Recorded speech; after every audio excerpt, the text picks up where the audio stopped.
Hi, I'm Declan Bradley. I'm an employment lawyer at Doyle Clayton, and my particular niche is advising tech startups and growth businesses. In addition to employment law, we offer a range of services at Doyle Clayton for startups, including advice on company setup and corporate governance, business immigration and sharing option schemes. In this podcast, we're going to look at sharing option schemes, or to be more exact, equity participation for employees. I have with me today Euan Fergusson, a consultant at Doyle Clayton and our resident equity expert. Hello, Declan.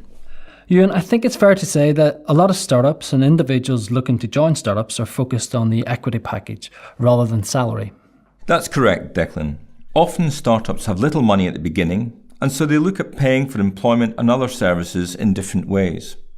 And this often includes giving such employees and consultants a stake in the share ownership of the organisation. But from my experience, a lot of startups and many involved in the startup world, particularly if they are new to it, are not clued up in how best to structure their equity schemes from either a company share structure or tax perspective. Sometimes there is even a lack of understanding around the very basics, such as the difference between shares and options. So in this podcast, we will go back to basics to help those fledgling Ubers out there get off on the right foot when providing equity to their staff. Sounds like a good plan. As a very first point then, Euan, what is the difference between a share and an option? It's very simple in principle, Declan.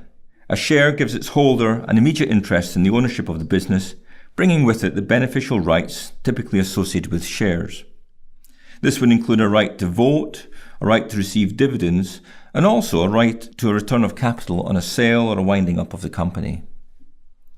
On the other hand, an option is a conditional right to receive shares.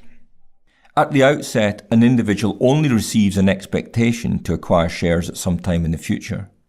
And this is usually at a predetermined price and exercisable at the end of a pre-designated period, subject to the individual remaining in employment with the company, or at least continuing to provide services when those rights are exercised. Therefore, until the option is exercised, the individual has no other rights associated with being a holder of shares. This makes me wonder then, why would existing founder shareholders want to offer up part of their own share ownership? That's a very good point, Declan. There is usually a cost-benefit element with offering shares. The downside, typically associated with dilution of existing share ownership, is offset by the wider benefits afforded to encouraging employees to work towards a common goal with shareholders.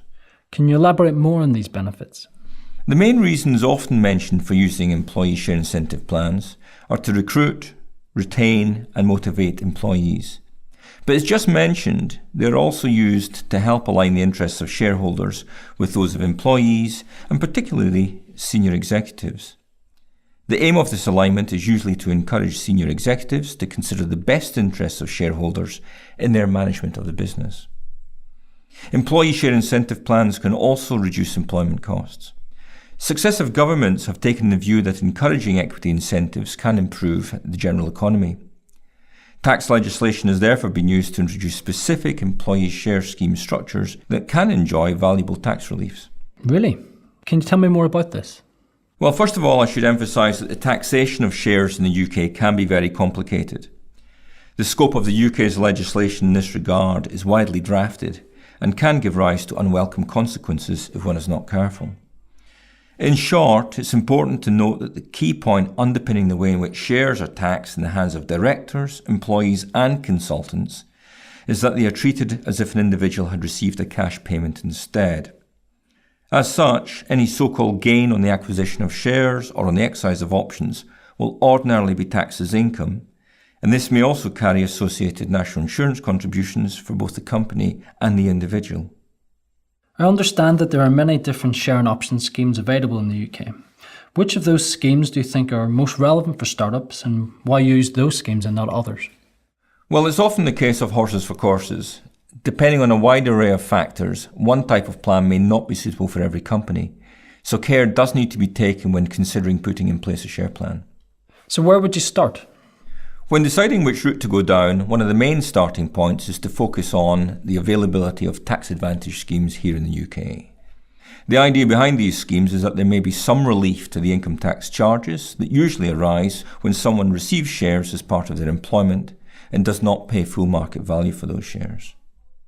The main tax advantage scheme which a lot of people in the startup industry are aware of is the Enterprise Management Incentive Scheme, usually just referred to as EMI. Indeed, I come across EMI schemes all the time. So are they as good as many people seem to believe? Well, in my view, EMI is a great scheme for a number of reasons. First of all, it can result in there being no tax to pay until such time that the underlying shares are sold, and the rate of tax at that time can be as low as 10%. If structured correctly, there are also no underlying national insurance charges for either the employer or the employee. This can be a particular benefit for start-up companies, where the underlying charges for employers' national insurance contributions is set at a rate of 13.8%, so it can be quite significant in many instances. Well, I know that income rates in the UK can vary from 20% to 45%, so yes, this suggests significant advantages. How does it work? Under an EMI plan, employees are granted options. So to start with, there is no need for the company to issue any shares until such time that those options are exercised. This can also address the concern by existing shareholders about allowing other individuals to obtain direct ownership at an early stage. I should also emphasise that the way in which an EMI plan is operated can be very flexible, and the company has a great degree of discretion to decide how it wants to operate the plan. This means that it can be adapted to suit the company's objectives. Can you explain what you mean here? Well, for example, the company can decide who it wants to grant options to and when they become exercisable. Unlike some of the other tax advantage schemes in the UK, there is no requirement to offer participation on an all-employee basis. With regard to the timing of exercise, it is not unusual for exercise only to be permitted upon the occasion of a specific event, such as the sale of the company or a listing of its shares on a stock exchange. Exercise may also be conditional on the satisfaction of performance conditions, which may be linked either to financial growth of the company or specifically to individual performance. It's entirely a matter for the company to decide. Thanks, Euan. That's really good to know. And in most cases then, is it pretty obvious how arrangements will be structured? In certain cases, the answer to that is yes. For startups, I would always recommend looking at EMI in the first instance, and if that's not possible, then look at other arrangements which could deliver similar economic returns. So how would you go about planning the implementation of a share scheme? It's important to have a clear idea at the outset about what it is that you're trying to achieve. In designing a share-based incentive arrangement, I would typically ask a number of questions. For example, do you want to reward management for meeting specific and identifiable targets in your business plan? If so, what are these?